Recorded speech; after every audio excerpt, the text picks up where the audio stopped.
Well, good evening. I'm Jack Ferstel. I'm the Flora Levy BORSF Professor of English at UL, and it's my honor and my pleasure to welcome you here for the annual 2015 Levy Lecture. Flora Levy, of course, was quite an institution here in Lafayette for many, many years, and due to the work that Dr. Maurice Duquesne has done over the years, we have this wonderful lecture series here as part of the generosity of this wonderful woman.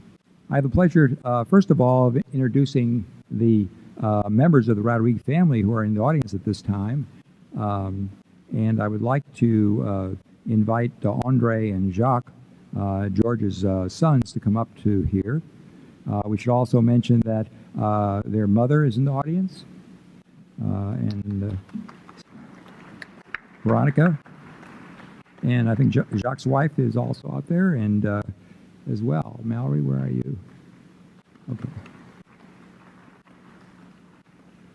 Okay, we're inviting them to the stage because of a particular idea that Professor Duquesne had as appropriate for this lecture. Since this lecture is about George Rodrigue, he felt that it was appropriate to have a turning of the table here where we would present to the Rodrigue brothers something as a memento of this occasion about their father.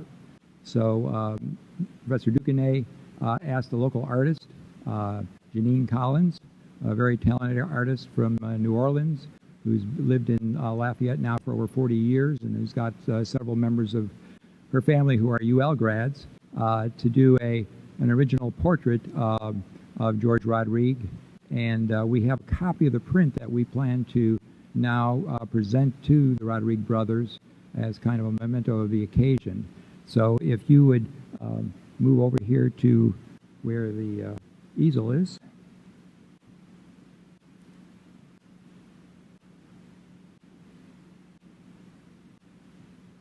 Okay, we'll see if we can do this. Top is might click on something. Let's see.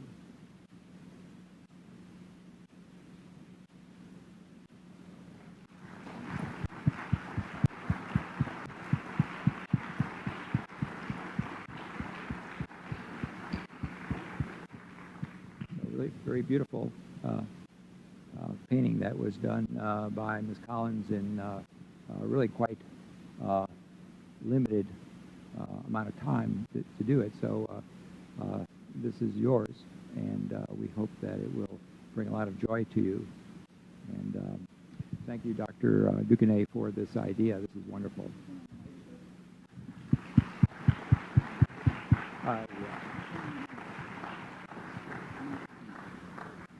We also should mention that ongoing with and concurrent with this particular evening's program, also during this fall and into the winter, there's a wonderful exhibit over at the Paul and Lulu Hilliard Art Museum of 11 of George Rodrigue's works. These are some of the figures that were speakers at former Flora Levy Lectures for over 10 years. And also there's a full-length photo of Flora Levy that George painted, and they're all in the available for viewing right now over at the Art Museum. So you should go over there and take a look at them. There's some really prominent people that have spoken here over the years. Okay, before we move on, I'd like to give some special thanks to certain people who've been involved in one way or another with the Levy Lectures in recent years, and also has helped us very much this year. Among them is certainly Julie Falgout, who is the director of the UL Foundation, who has provided us with her expertise and also has loaned us the Flora Levy portrait, which hangs in her building. And without the foundation's work, we would not be able to do what we do. They take care of the financial details and help us move along in having events like this. Given the option of suggesting a Levy speaker this year, since we knew that George Rodrigue was going to be the topic, The Rodrigue family did not hesitate to suggest William Pittman Andrews as the speaker for today. A native of Starkville, Mississippi, Mr. Andrews studied fine art, art history, and educational psychology at Mississippi State University, earning both the BFA and MFA degrees. He was gallery director and the founding director of the Visual Arts Center at Mississippi State University and served on the board of directors at the Mississippi Historic Trust. Andrews began his career in museums over 20 years ago as a university docent and later an artist and gallery owner. His research is often focused on Southern self-taught art, the correlation between the development of visual arts and the traditions of blues and jazz, Southern literature, and culinary heritage. In 2009, he was named director of the University of Mississippi Museum in Oxford, Mississippi, which includes writer William Faulkner's historic home, Roanoke. There, Andrews established with donor Mike Edmonds the Hattie Mae Edmonds Fund for Southern Folk Art. An artist, writer, and educator and curator, Andrews widely exhibits his own work. Between 2005 and 2014, his work has been the subject of 18 exhibitions in Mississippi, Washington, D.C., Chicago, Boston, New York, Atlanta, and New Orleans. Since 2012, Mr. Andrews has been the executive director of the Ogden Museum of Southern Art in New Orleans, whose mission is to broaden the knowledge, understanding, and appreciation of the visual arts and culture of the American South. Please join me in welcoming Mr. Andrews.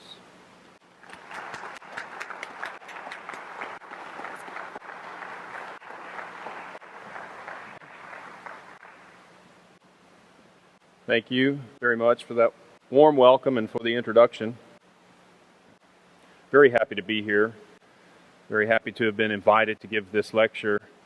A lot of you have known George Rodrigue for a very long time, and my association with the artist was mainly starting in 2012. But I was very fortunate to have quite a few opportunities to get together and talk about art, among some other things. I think that we've talked about why this lecture happens and how wonderful it is, and George Rodrigue's role in capturing the image of the various academics and lecturers, the presenters who have been here for the Flora Levy Lecture series. And so when I talked to Jacques about this opportunity, you know, being a museum director, you often think of the end first. When presented with a project, you say, what is going to happen when we do this? And so I thought I shouldn't go that fast. I want to think seriously about my experience with the painter, think about the ideas that I had about the artwork, and certainly one of the things that was presented was this idea that I could help promote kind of an understanding of the artist's work in terms of other art. You know, the great poet Mark Strand said that all poetry is good for is relating to other poetry. And I think that one of the best things that art does is speak about other art. So you'll see a lot of art tonight. I hope you have running shoes or some cushions or something, because I'm not following. I taught for 15 years, and I followed a timeline pretty rigidly sometimes when I taught. And tonight I decided to abandon the timeline, and we're just going to look at works that are associative by nature to the painter, and that have certain meanings that I think the artist was perhaps thinking of. You know, we often do that when we look at a painting. We challenge it. We ask it to mean something. We ask it to do something. But it may not be a secret to many of you. When artists are painting, a lot of times, they're not looking for meaning. They're reflecting on what they're thinking about. And it doesn't always wind up in a statement. Often it ends up in a question. And so I hope that will be sufficient for you tonight, because a lot of what I propose, I hope will just give us some really generous questions and not too many periods. I like, you know, a comma here and there and a semicolon helps us stitch together art and art history. I want to thank very much Maurice Duquesne, Jack Ferstel, Jacques Rodrigue, Andre Rodrigue, and Mallory Page, all good friends, Wayne Fernandez and Gus Anderson of the Rodrigue Foundation. With much appreciation, thank you all. I want to welcome my good friends Jerry and Carolyn Fortino and Wyatt and Becky Collins. Thank you for being here. To the rest of you, I know they're in the audience, and I know they're keeping score of what I say. They've known the painter for so much longer than I have, but they've been gracious enough not to ask to correct me from the peanut gallery. But it is in some ways an informal lecture that I propose tonight, because this is all about an artist that we all care about deeply and love very much. So I also want to welcome my niece who's here, Emily Tickner. Hello. I hope you're thoroughly embarrassed now that I've pointed you out, but welcome to UL, and I'm so glad that you're here. So we might need to, wherever the Wizard of Oz is, we might be able to dim this a little bit to see these images. Okay. Very well. So thank you all for putting this together, the University and the Flora Levy Lecture Series. Like I mentioned, I spent some time with George Rodrigue through other people, through collectors, through museum curators, through directors, people that cared passionately about his work. The first time I really encountered his work was probably in 1989 or 1990. Don't think it was late as 91 that I wandered into the gallery. It might have been on Royal Street at that time. And I saw a painting that, I don't have an image of it here, but it really struck me as unusual, because at that point in my career I wanted art to give me a meaning pretty quickly. And it was a painting that you're all familiar with, the scenario. There was a blue dog sitting on a stool in this magnificent red and yellow cape. And that's all there was. And I looked at it, and I looked at it. I walked down the street. I walked back by, and I looked at it, walked down the street. It stuck in my head for a very long time. I mentioned that to George the first time I met him. I've had a lot of help here to organize some thoughts. There's some really great books, I know you know, about George Rodrigue, and I know there's one coming out this weekend that Don Sanders has put together. One of the most important books that I read, really from cover to cover, it's fascinating and intriguing, was The Other Side of the Painting, Wendy Wolf Rodrigue's accounting of the conversation, is what I want to call it. The conversation about art. It really helped me an awful lot. I also got an earful. If you know, those of you that know Pat and Henry Shane know that Henry has opinions about art, and he's an astute collector and a wonderful friend who always has an opinion about art. So some of what I always think of comes from that lens of Henry's devoted friendship and deep passion for collecting the work. One of the most substantial interactions that I've had with the paintings was when we had the opportunity to exhibit the aioli dinner here from 1971. I see a lot of people nodding their head. That makes me feel really good. This painting captured me. It still does. It's on exhibition in the Ogden Museum. And when I have the privilege of giving tours to supporters of the museum, and we pass this painting, this is one that I always enjoy speaking about, because it always yields some unexpected treasure, some kind of discovery for the people that are looking at it. You know, there's a lot of history behind this painting, obviously. You know, it tells about the history of a people, it tells about the history of a place and a culture, and there is even some, concepts about what that culture may be. Is it Acadian? Is it Creole? Is it French? Is it Southern? Is it Louisiana? Well, it's all those things, of course. But what's really intriguing to me about this is the paint itself. You know, it's got this really wild swath of people in one corner that's completely juxtaposed with this wonderfully vacant area in the foreground. And I know there's a lot of content about this image. I know it has a lot of packed meaning, but what I want to talk about this is in the context of art that George was either seeing before, because he was an artist who had a lot of experience from a variety of art schools and classes and education. And keep in mind that from my conversations with Rodrigue and from what I've read and understood, and from what I've taught with other artists, when you were an artist in art school in the 1970s, the dominant mode was the New York School of Abstraction or carryover generation of abstract expressionism, and that was actually taught in classes. You know, nowadays there's a lot of foundation work that's done, and primarily, at least in the first formative years, there's a focus on the classical traditional methods of learning. But it wasn't that way for Rodrigue. He encountered a lot of people, a lot of artists and teachers that wanted to see feeling. You know, they wanted to see something happening on this flat picture plane. The reason I tell you that now is because he's always going to have a tug of war in between what the picture, what the image is, as the surface of the painting, and then what it means. And that's why the title of the lecture is Painting to the Frame. That was a phrase that Rodrigue used when he spoke about his propensity to find this grandiose, beautiful, wonderful frame, an antique typically, that at those days people didn't value them so much, so he could find them, and then he would have to create a beautiful painting to fill it, which is like the Aioli dinner, has this really incredible, beautiful frame on it that really highlights it when you confront it in person. They look like they were born together, they were made to be together. This is a painting by Paul Gauguin.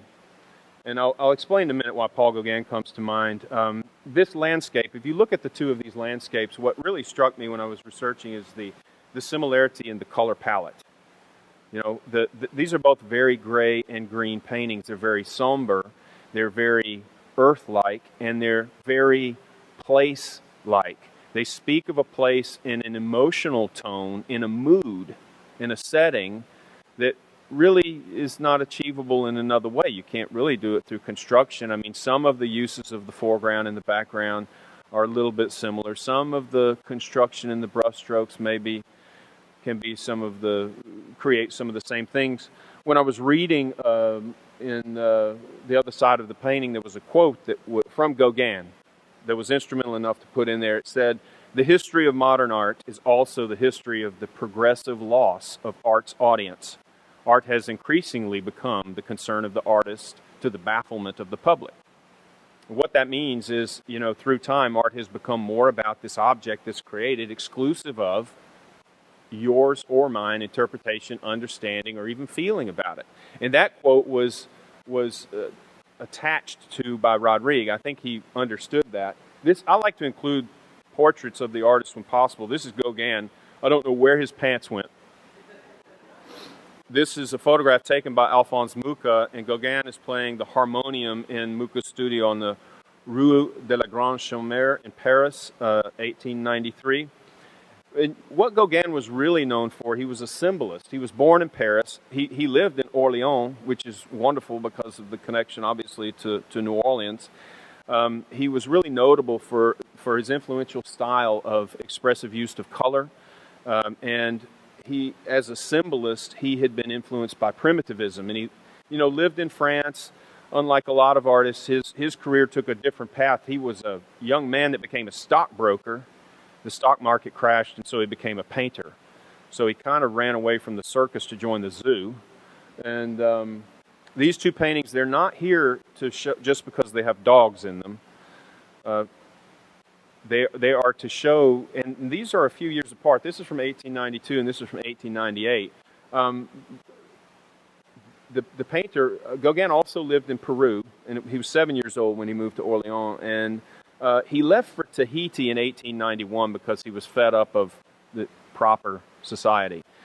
He felt that it was too coded and too jaded and too covered in things, and he wanted to live among a sincere group, and that was labeled at the time primitive. But before then, 20 years before then, this is the type of work he was painting. And I'm showing this to show you what happens in an artist because of who they are, where they are, and when they are.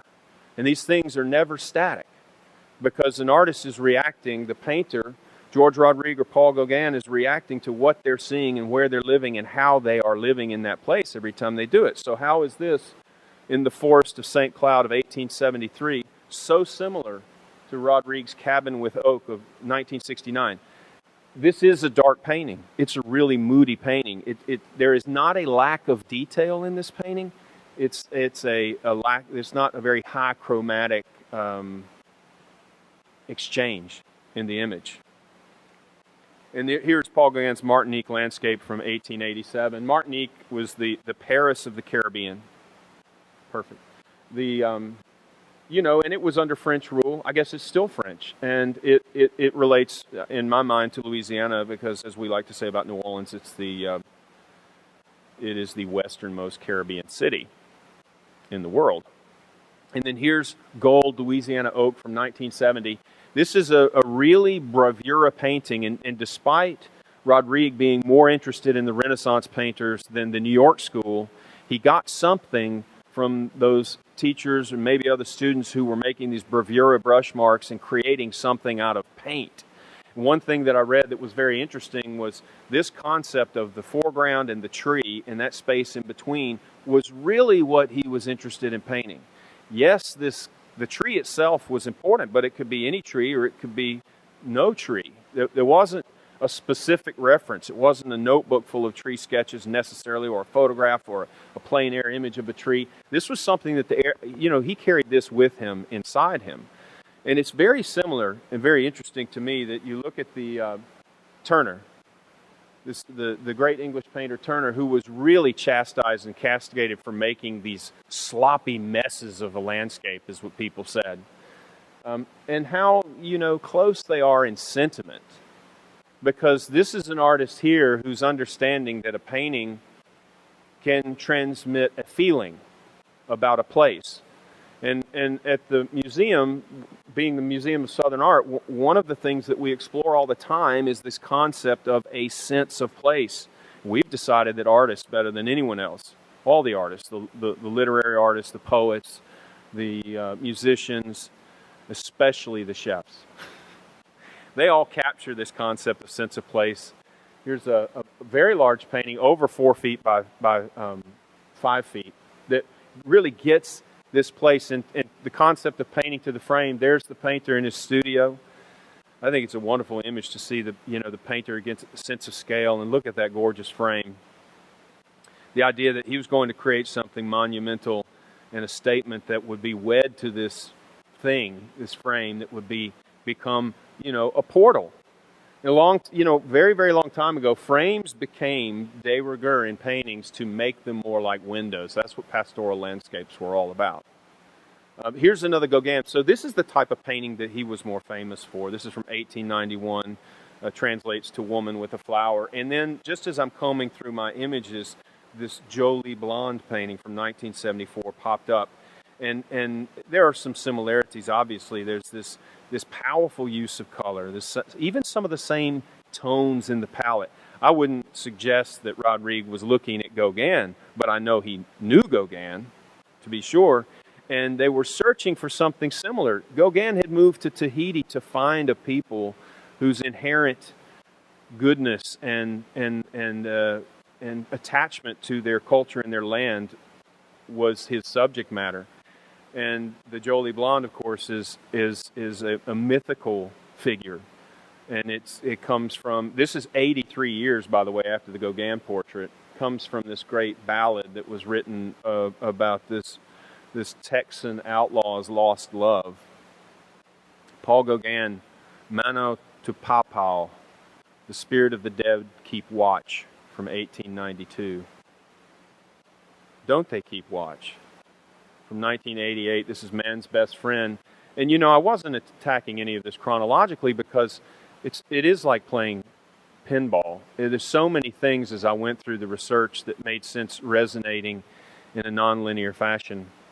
And this is this wonderful, iconic, spirited figure that we all know now through, I think, a different lens, that we've seen it many times, certainly published, certainly painted often, but this is an early image of this, the iconic image of the Cajun werewolf, the loup-garou, that Rodrigue was so taken with to make it a personal emblem. What I should have mentioned with the aioli dinner, which is very important in a painting like this, Rodrigue painted landscapes for a very long time and avoided people. There were no people in the landscapes, and it wasn't because he couldn't paint people. It wasn't because he didn't want to paint people. They just weren't there yet. And sometimes an artist has to wait until the people get there. And I read in a great quote from him that when the people got there in Aioli Dinner, which is the first painting populated, the painter felt like, well, they just stepped out from behind the trees. They were there. They just weren't there yet. I love that sentiment. I think it's really extraordinary. This is really Gauguin's masterpiece. Gauguin said it was his masterpiece. And artists, you might know artists that say that a lot, but he really meant it, and it's true. This is the painting. Where do we come from? What are we? Where are we going? Gauguin said to read it from right to left. There are three major figure groups. In the far right, there are three women with an infant. In the middle, you see a taller figure that symbolizes the daily existence of young adulthood. And then in the final group over here, you see a transition into old age. And there's an old woman over here who appears to be approaching death. And there is a white bird or a white dove. And there is a blue sort of totem in the background that represents, to Gauguin, the unknown, the beyond. It just sort of popped up, and I thought it was nice enough to keep there. And then I find this painting, Where Am I Going? That's the title of this painting, after that great Gauguin question.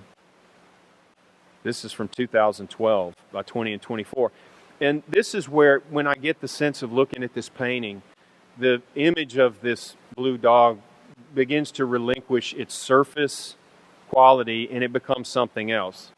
And it becomes a lot more of the artist asking this question. And you see this great big chaotic swirl next to it, sort of ecstatic, creative, destructive, explosive, expressionistic thing.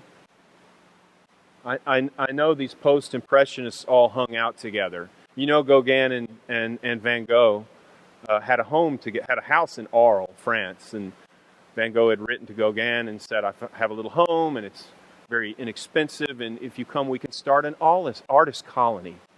And my brother sends me money for provisions, and I send him paintings, and we now know that his brother Theo never sold the paintings. He just sent Van Gogh the money.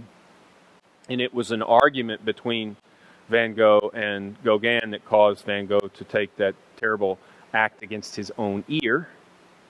But this is a beautiful painting, Starry Night, and it's the same question that Gauguin was asking, and the same thing the blue dog was just asking. Where am I? Who am I? Where am I going? The Starry Night, there's one thing interesting about it that a lot of people don't see. Do you see the two hands coupled together in the middle? You see the two swirling, energetic, ecstatic forms of this night? And you see everything rising up from the bottom, pointing heavenward, or at least outward or upward. Upward's always been very important to artists. One thing that, this was painted in June of 1889, and you all, I know you know the painting because you've seen it on a shower curtain and a coffee mug, and they used to have things called mouse pads. They don't make those anymore, but it was all over there. And one of my favorite paintings of Van Gogh's, that because I've seen it in person many, many times and stood in front of it just wanting to touch it, but I know because I work in a museum you're not supposed to do that. The bedroom at Arles, this is the house, and he sent a sketch to Gauguin, said, see, this is how great this little house is. He made this painting in 1888. This one was painted in October of 1888. And I like this little correlation from 2010, this Good Morning Acadiana, the artist's studio, the painting of a painting on an easel, the chair, the presence of the artist. Van Gogh painted this many times. He painted the first version in October 1888 and two more versions in September. It's the second version of September 1889, and the following third version the same month. What is so great about this painting, I've been going to visit it at the Museum of the Art Institute of Chicago. I treasure this experience. I love this painting. I just found out there are three of them. So one's in the Musée d'Orsay, one is in the Van Gogh Museum in Amsterdam. That's a great trick to play. That's a really wonderful thing for an artist to do, is to share and show all that. This Jolie Blonde painting, by the way, it's a segue to another image, but the story about it is somewhat, apocryphal. This Cajun imprisoned in Port Arthur, Texas in the 1920s is so pining for his lost love that he writes this beautiful ballad about her. And I couldn't find a whole lot more about it at the time. I'm sure there is information. But what it reminded me of that's important here is the American folk singer and songwriter Townes Van Sant. Does anybody know do you remember that name? There was a wonderful interview I heard years ago, at least 20 years ago, maybe 25. And Townes Van Sant, they were asking him about the origin of his work. Where does your work come from? That's what we like to ask artists. Where does your work come from?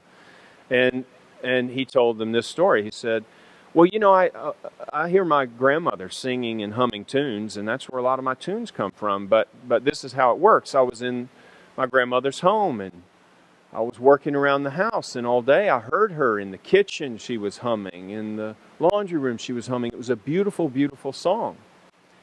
And I said, I'm going to use that, and I'm going to write a song with that tune. And he did, and it was a big hit, and it was very successful. So he went back to his grandmother and said, I just need to know, what is the wonderful origin? Is this a folk ballad? Is this something cultural? Is this something you carried in our family for generations? I need to know. And she said, I heard you singing it around the house. You know, legends kind of happen like that because it only takes two people, you know, to make something really great and legendary happen. This is a little skewed on the screen here, but you all know who she is because she's probably the greatest art history legend ever. And I'm going to try and tell the truth about the Mona Lisa. I know there's some academics in the crowd and some students, and forgive me for saying, by the time I graduated college, I realized, you know, art historians will fib a little bit sometimes, partly to keep your interest and partly because no one may know the truth, and you feel like you have to stand up and be definitive and say that we know for a fact this is Mona Lisa, and she was painted in 1506. And we know a lot about her. The reason I'm showing it to you is that really fascinating concept about this painting is this really what we want to consider the first time in art history that an artist put a subject in a made-up landscape. It's completely fabricated. There's nothing real about that except perhaps in Da Vinci's mind, he remembered a northern Italian landscape and sort of put a little bit here and a little bit there. I mean, if you look at the painting, if you look at, I guess it's your right side of her shoulder and on the left side, they don't even quite match up. It's like tectonic plates have been shifting or something. And Da Vinci was very clever. You know, a lot of artists paint things and they will never tell you because they don't want to tell you, because they don't want anyone to tell them why that's not right or spoil the surprise. And, you know, he knew that he was making a painting. And this use of this atmospheric perspective, something that Rodrigue used tremendous amounts in those early Cajun landscapes. You know, this beautiful detachment. I see Mallory Page nodding her head a little bit because she knows it too as a painter. These, you know, atmospheric expressions of laying color over one another is more real than real. As is the Mona Lisa. You know, we all know why we revere her, by the way. I mean, people have said that they've contested her beauty, perhaps, but she's 500 years old, and she's still with us, and that's why we love her. But in 1911, she was stolen from the Louvre, and they left a little spot there waiting for her return. There was all kinds of wonderful theories, you know, kind of sensational theories about why she was stolen, and ultimately it was someone that worked there that thought she belonged back in Italy. And it's touching to me. I think, you know, I mean, you shouldn't steal the Mona Lisa, but it's a touching story. And what we're talking about here is that place, you know. We look at Rodrigue's paintings, you can feel that very strong allure, attraction, and strength drawn to it. And you know, artists with these self-portraits, it's a great thing to do. You know, one thing that Rodrigue was really interested in when the New York school was kind of being pushed down his throat, he was into the traditions that were started in the Italian Renaissance of the interplay of light and dark. And that's what all those great landscapes that were empty, and even the ones once people came into it, the concept of chiaroscuro, which is chiar meaning light and oscuro meaning dark, of course, and he was a master of it. You know, and oil paint was new at this time. That's what's so amazing, that these paintings, this is another Da Vinci. Most people think he only painted the one painting, the Mona Lisa, or painted a few times, but Lady with an Ermine here. Oil paint was relatively new in the late 1400s, and it would be another 400 years. It would be in the late 1800s where portable tubes of paint were created so that artists could take paint out into the field, and that's really what gave rise to Impressionism. You know, they had the freedom to get out and about and paint. I've forgotten her name, and she looks pretty unhappy. but it's another one of those great landscapes. Gauguin, who we talked about earlier, was a friend and fan of this wonderful artist, Degas. And this painting is called The Cotton Office in New Orleans. It's from 1873. Degas was a Parisian and spent time in New Orleans, and we've named everything after him. We have a restaurant, we have his house, we have, everything you can imagine. There's dishes, drinks, everything about Degas. This is such a great painting, though, because it's the first one he really ever commercially sold. And it won big awards in salons, and at the time it broke some conventions. But what I want to talk to you about here again is this great interplay, like in the Aioli dinner, breaking up that foreground, having it there that's open and vast. He's put more people in it, but it's there. And one thing that Degas did that Gauguin knew, and that I think Rodrigue was aware of, no, I think he was more than aware of it. I think he was masterfully aware of it.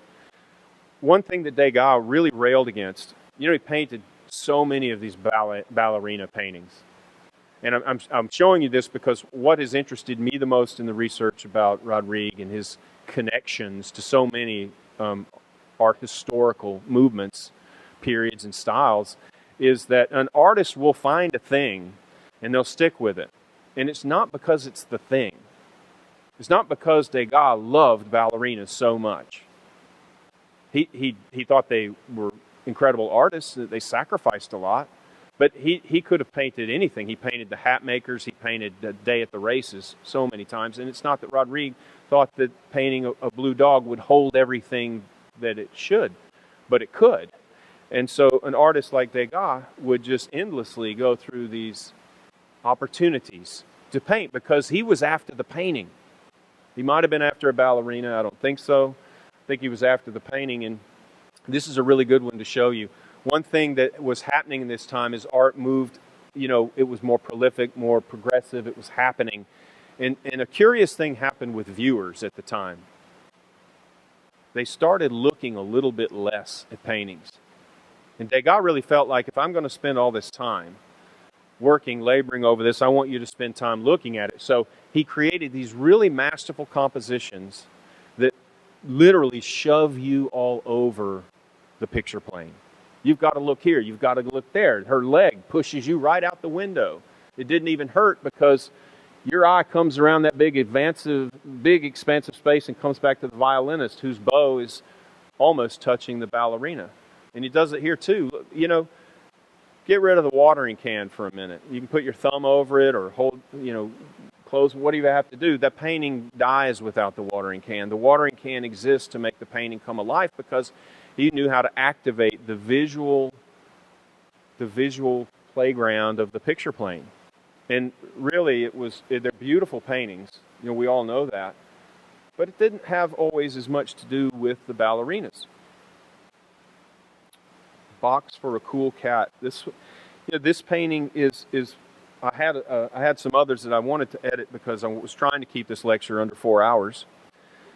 And there's so many different ways to say so many things. And I know when you look at this painting, it's called Watchdog. And I think this is the first painting with the loup-garou. The loup-garou is that wonderful myth of the Cajun werewolf that haunts the swamps and the hinterlands. And I think I remember reading that Rodrigue was asked to create some paintings for a collected book of stories of hauntings and ghost stories and the macabre. And he kind of did his own thing. I don't know if there was a loup-garou story in this book or not, but this is what came to his mind. And it's kind of light on one side and sinister on the other. But this image, is kind of like the ballerina. He caught on and he said, well, this is something I can do. I will take this and it will happen again. And this is called Right Place, Wrong Time from 1991. And the reason it's in here is just to set up this painting. They're very similar on purpose. To take this element in an anachronistic setting and change entirely the message, the meaning, the image, everything about it. It's a very beautiful painting. And of course, this is Jean-Auguste Dominique Ang. a gorgeous painting. I mean, Ong was really challenged at first. You know, people, critics especially, you don't want to accept art too quickly.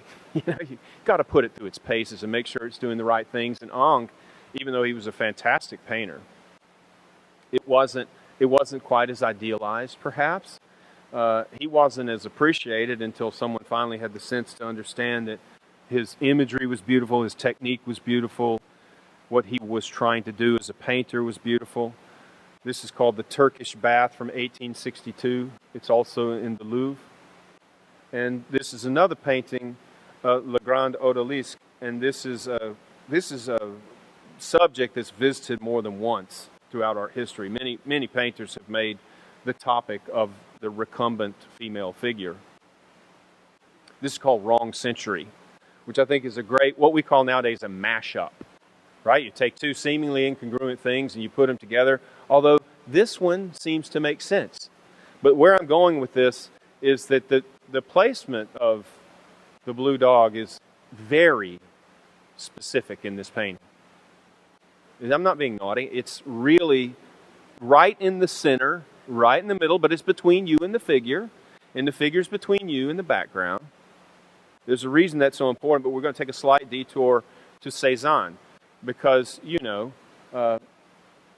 these painters painted together, Cézanne and Pissarro and Degas, these post-impressionists, and one thing that Cézanne took from Ong was this, not just bathers, again, it could have been anybody, but this beautiful expressive use of symbolic color and interest. And then, of course, everyone who's done any art history remembers this from Picasso, Les Demoiselles d'Avignon from 1906, 1907.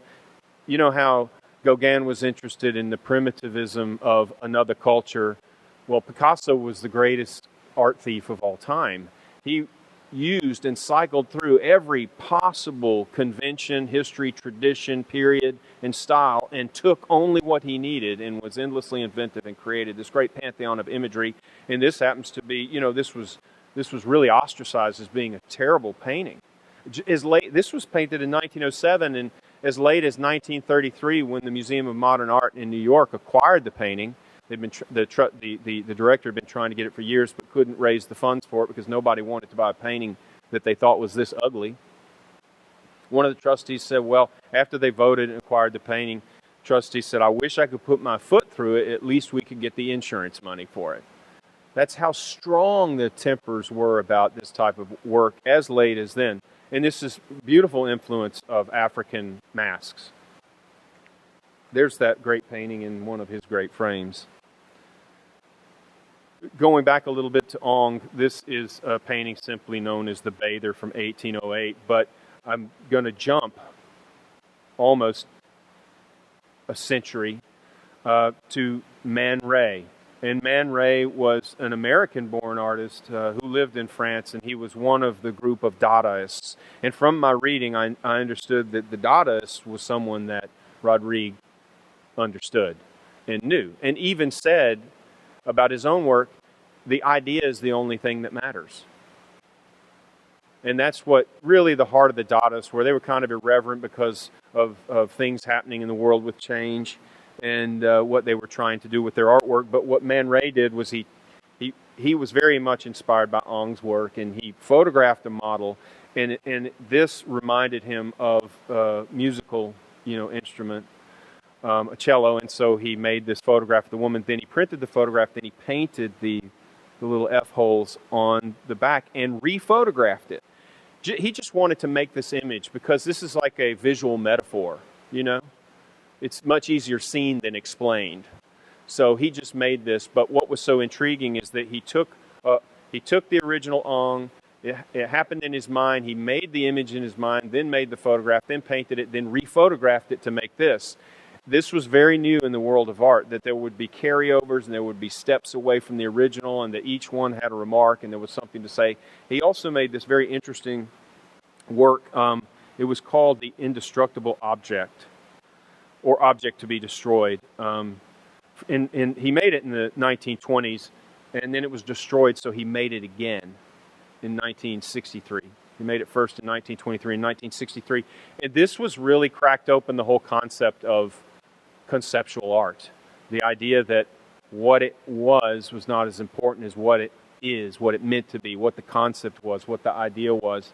And this is something, Man Ray also invented this technique of creating photographic images without a camera. He called them rayographs because he was a little egotistical.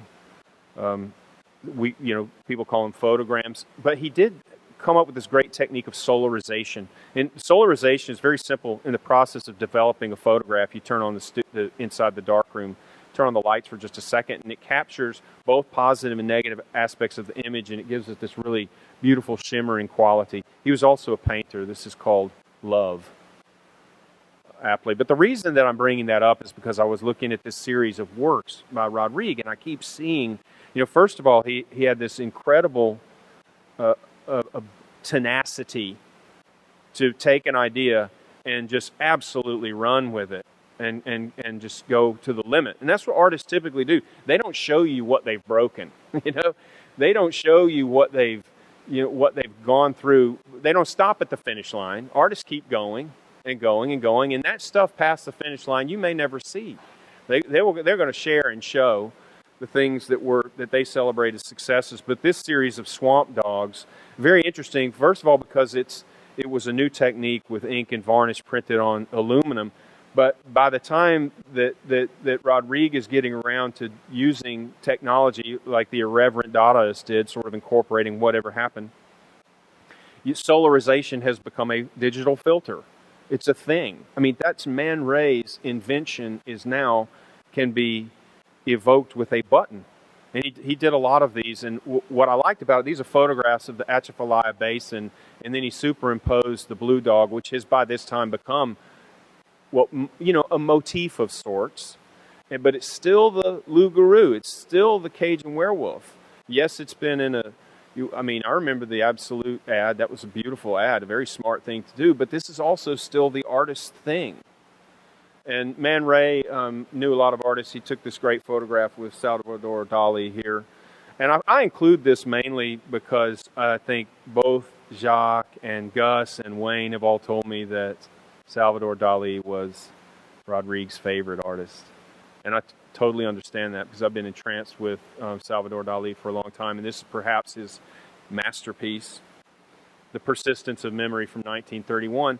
And the reason it's in here is because this is the dream. I mean, this is what the artist can do when the bounds are let go and they're not fettered with an idea of having to make or say something specific. But I wanted to show you what an incredible draftsman Salvador Dali is. And I would have put a lot more of his work in here, but like I said, trying to keep this under 6 hours is going to be a challenge. But the surrealists, kind of grew out of the Dadaists. They were the Dadaists could be pretty destructive, as a matter of fact. The surrealists were a little bit more generative and creative, and one that pops to mind, and you'll see more why in a minute with the concepts of what I've found in Rodrigue's work, is René Magritte. And it's just an accident that a lot of these are French artists. It is. I like that you're giggling because you know what I'm talking about, and I love that part of your dad and his history and this beautiful and deep and profound attraction that he has for this sense of place and its people. This image is called Not to be Reproduced, so it's very much like the Man Ray. This one is The False Mirror. This is in the 1920s, but this is the one. This is The Son of Man from 1964. Nobody liked Magritte's work when he first painted it, and he went to this real kind of faux post-impressionist Renoir wild style, and then these paintings, people started liking him, so he quickly went back to where his true heart was, and he was painting this image, the Son of Man, and someone asked Magritte, what does it mean? And he said, it means nothing. My paintings mean nothing. They mean absolutely nothing. But I want to be specific about this. It's not that it doesn't mean anything. That's not what he's saying. He's saying that it means nothing. And he followed this up by telling the person, we always want to see what is hidden by what we see. We always want to see what is hidden by what we see. And his stock in trade for most of his paintings was to challenge our perception of what it is we were looking at. This is called The Human Condition from 1933. This is Time Transfixed from 1938. And, you know, his titles did the same thing. They challenged you to make meaning. He was not going to profess it or give it to you or make this an easy task. And if you look at some of the paintings we've talked about, you'll see the same was for George Rodrigue. I saw this painting. This is the first time I saw it in real life. It really did have me transfixed. This locomotive roaring out of this fireplace, but it's so quiet. The clock's in between ticks of a second. Really a challenging piece. There's an image of Magritte. I'm trying to keep up with letting you see some of these artists and who they were. The Lovers from 1928. This is probably his kind of masterpiece, the most important Magritte painting ever. You know this one. Some people, Ceci n'est pas une pipe. This is not a pipe. And, you know, we all know that. It's a good one, right? This is not a pipe. Of course it isn't. This is not a dog in a box.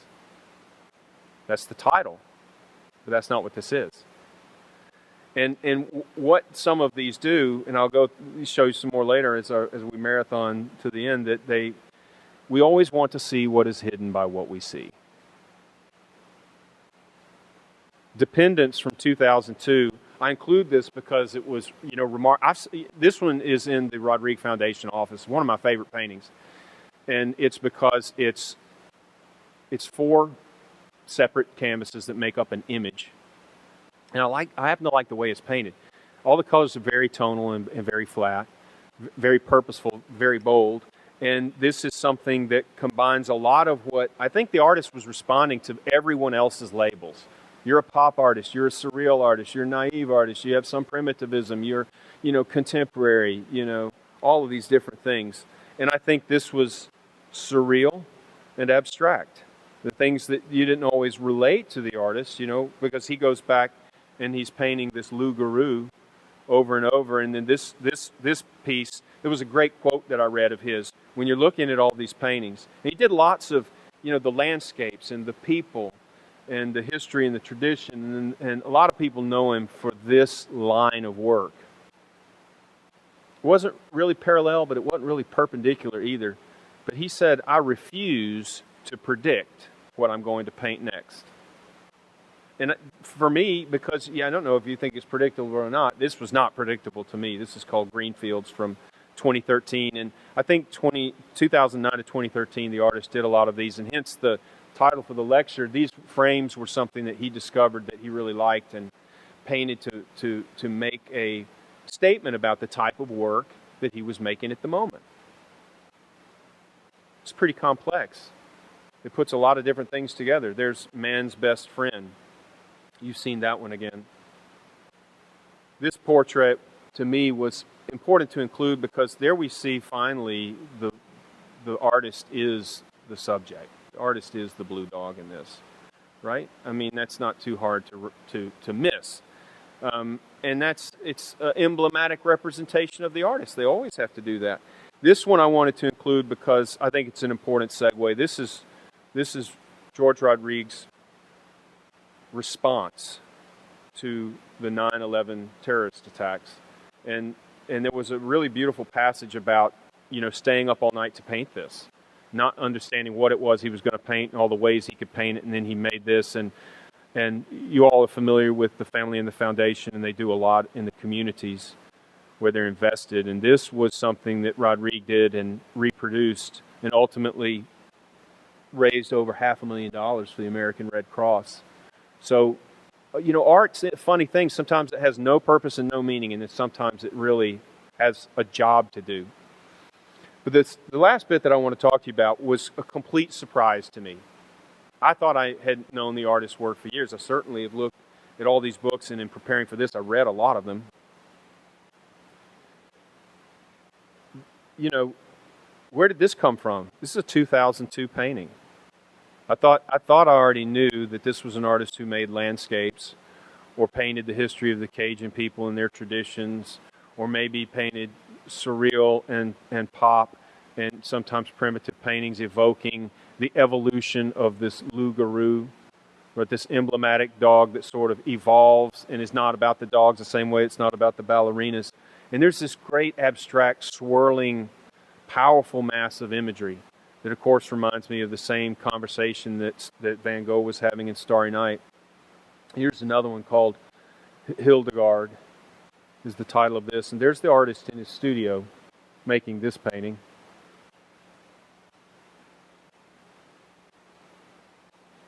Here's another one, and I think you're getting close here to understanding what these paintings are about. George's is the title of this, and this one's Amelia. And this is almost 4 feet in diameter, and it's a tondo shape, just like the Turkish bath. Artists never forget anything. They just wait. And I understood that there was a sketchbook. This artist had a sketchbook every corner, within every reach, every grasp. And you know, these are all hurricanes. And they were all named, and he painted, I think, 70 in less than a year. And what I want to try and convey now is the fact that it's a challenge to make an artist have a meaning, you know, unless you're there with the artist on the journey the whole way. But one of the best things we can do is kind of after the fact, we look in our rearview mirror, we take a good glimpse and sampling of everything we've seen, and we try and make it make sense for us. And if you're fortunate like I am, you have the opportunity to share what you thought about it with other people. And when I look at the imagery and the concepts of the generative creative, you know, that's what this artist was really about. He's about everything you saw, because that's what happens. When you're a painter, you paint. You paint paintings. But when you're an artist, you create. And that generative creative thing is so ancient. You know, that's what Gauguin was asking those questions about. Where are we? Where have we been? Where are we going? Everyone wants to know those answers, don't you? I do. This is Camille, and it's over, you know, it's 5 feet. And this generative swirling spiral pattern, this has been around for a long time. Obviously, you know, we see evidence of it in nature, and we're smart enough, like in the Italian Renaissance, to take that evidence and create it into a formula like the golden mean. That's where we got that. And I guarantee you, if you look at a lot of those compositions, this is the evidence of that happening within the construction of this whole body of work that we've been talking about. Not just George Rodrigue, all these artists. Oddly enough, it may be the New York school, which I'm a fan of, but that may be the school that just creates until something happens and then they stop, right? A lot of art comes out of asking questions over and over and over. And you've been very patient, but we don't want always to have answers. We just want to ask the right questions. This is Hurricane Jane. And these tondo formats, that's, you know, so important, so popular, the swirl, the spiral, the circle, it's been important to humans for thousands of years. We can't get away from it. I think it's because we live on a giant circle, you know, a big sphere. And in every culture you see there's some iteration of that symbol as a generative, creative, unending, thankfully artistic opportunity. And so we know all that we know about the artist, but I think that he was looking at, feeling of, sensing and thinking of whether he was the blue dog or he was that tree or he was all those Cajun people at the aioli dinner. He was looking at his place in the cosmos, in the universe, on the planet, on the block, probably in the studio. Where do I need to be next? Where am I going? What am I doing? Who am I? And that painting was always his answer. I appreciate your patience. I hope that it was an enjoyable little ride. Thank you very much.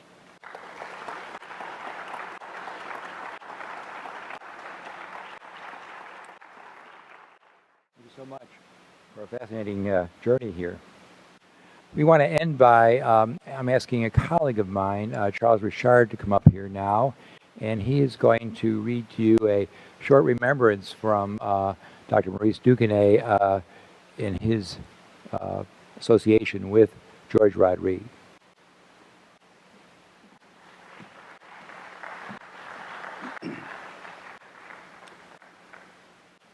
Dr. Maurice Duquesne is famously a man who speaks for himself. So I'm really very, very honored to have the opportunity to read for you his remembrances of the artist and to share with you some thoughts that he wanted to offer this evening. Professor Duquesne has written, "Most of us who knew George as a friend knew him and loved him for his humor and irony and for his wit. I've never forgotten his response when I read to him Walt Whitman's poem, 'In Louisiana, I Saw a Live Oak Growing.' Whitman, during his stay in our state, came upon the tree while traveling across a field. He admired the live oak, which put forth, he writes in his poem, joyous leaves in solitude and without any companions, trees or humans. Whitman was inspired by this circumstance, but not in a way which we would anticipate. The very isolation of the tree, fulfilling itself in its joyous growth, gave him a sense of his own destiny as a poet. He too would produce joyous leaves of poetry, but not in this absolute solitude. He realized that he cannot write poetry without the camaraderie of his friends around him. The lonely oak had awakened in him his need for human companionship. And George responded to this, there ain't no lonely oaks in Louisiana. That poor boy. I'd like to have met him and shown him around, and after visiting a few oaks, maybe treat him to a bowl of gumbo. But there was another George, a George of high seriousness. His son Andre told me that while in high school, he suddenly became aware of his father's art and his ascendancy to fame. And Andre, green with the uninhibited curiosity and sincerity of youth, boldly asked his father George how it came to pass that his art was favored over the work of so many other artists who appeared to him as accomplished in form, color, and technique, and who seemed equal to what his father had achieved in his art. The answer that George gave to Andre has stayed with me over the years. George explained to him that there were many artists who had mastered the techniques of painting in ways that he never could. But what perhaps separated him from them was that he sought to give voice to his own vision of things, and not to what critics or even admirers of his art had expected of him. What a stunning answer, and its implications are very far-reaching. It reminds us of what Einstein, in a more formal way, once said of the imagination when asked about the inspiration behind his physics. The imagination is everything. The rest is the work of the technicians. And that is what George was telling Andre. He did not defend his art, but instead was giving voice to the great caveat that Emerson has given us. Imitation is suicide.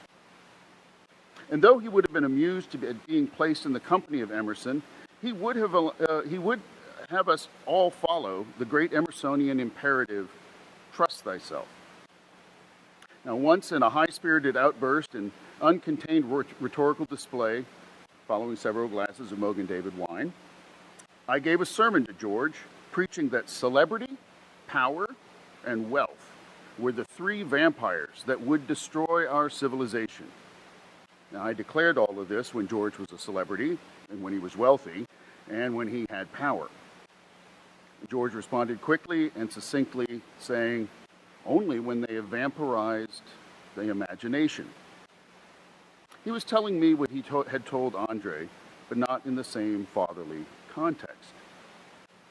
This is where Dr. Duquesne ends his remarks, and on behalf of the many of us in this room who did not have the opportunity to know the artist as well as we all would have liked, I would just like to express our gratitude to Maurice Duquesne for sharing these personal recollections of his friend and for making him seem just that much more familiar and endearing to all of us. Thank you, Maurice.